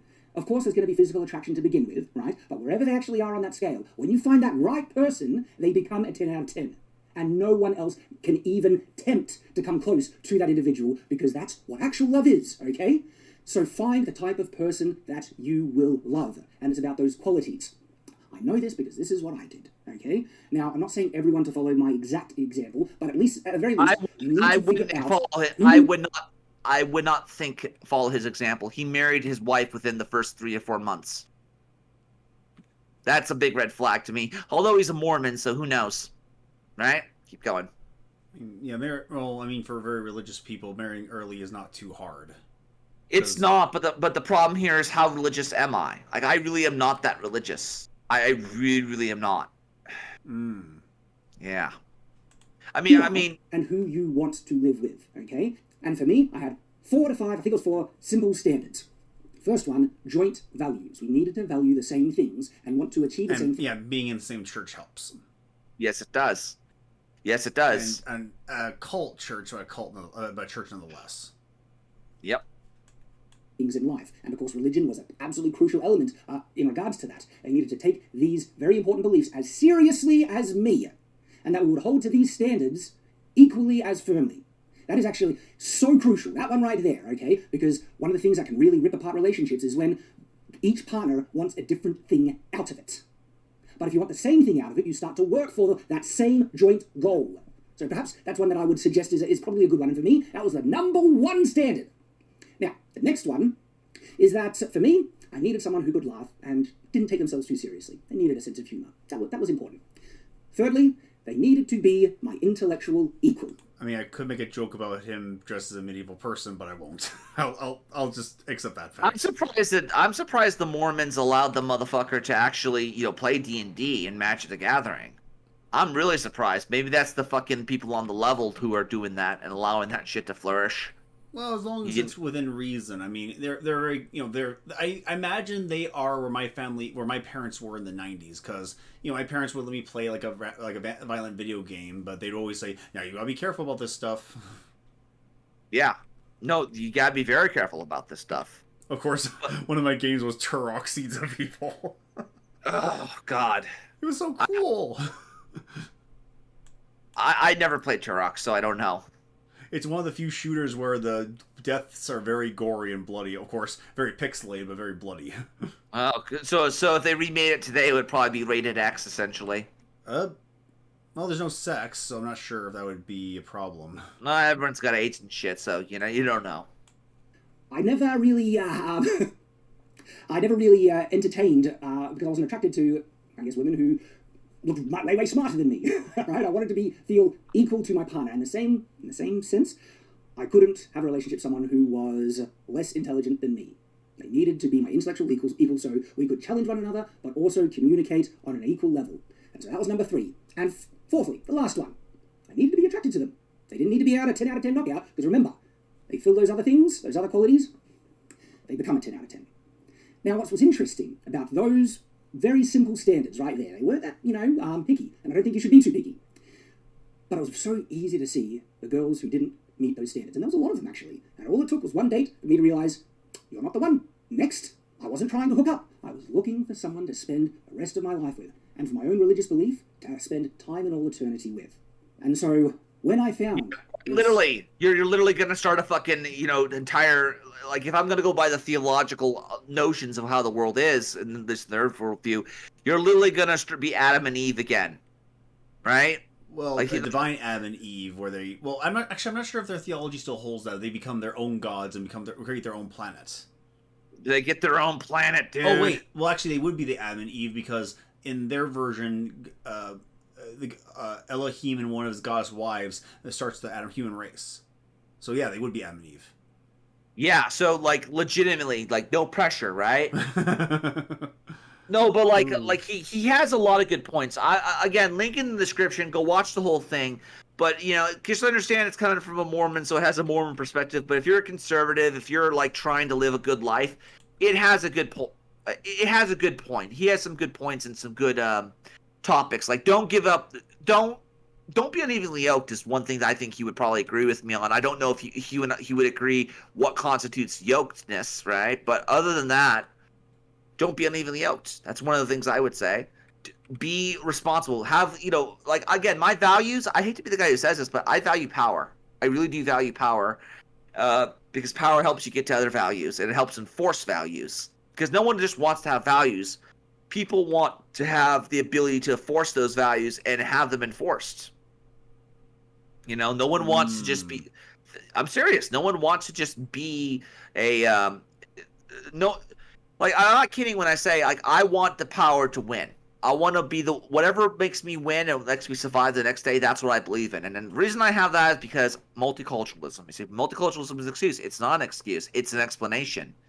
You have, like, again, simple acts like saying, is sex sacred? Or simple questions of, is it good to steal? Or is it right to steal? Is it rational to steal? There are people who will make plenty of examples and plenty more, how should I say it, excuses for why they should do their behavior, why they shouldn't do their behavior. And a lot of it is moralizing. A lot of it is, what people want as opposed to what they ought to do, right? Anyhow, Luke, I'm rambling. Any final thoughts? Let's see if I can find... Oh, here, maybe this one. Maybe this one will help. I share them with all of you in the hopes that one day your wounds may be healed as well. Amen. Right on. Hey, why is he taking one? Oh, this is my friend Peter Griffin. He recently discovered he was black. He doesn't look very black to me. He doesn't look very black. He's actually like Pocahontas in that regard. You could say whatever you want about that, man. Anyhow, ladies and gentlemen, be good to one another. Take care of one another. Remember, saving the West is a side quest. This is a Renegade podcast. Out.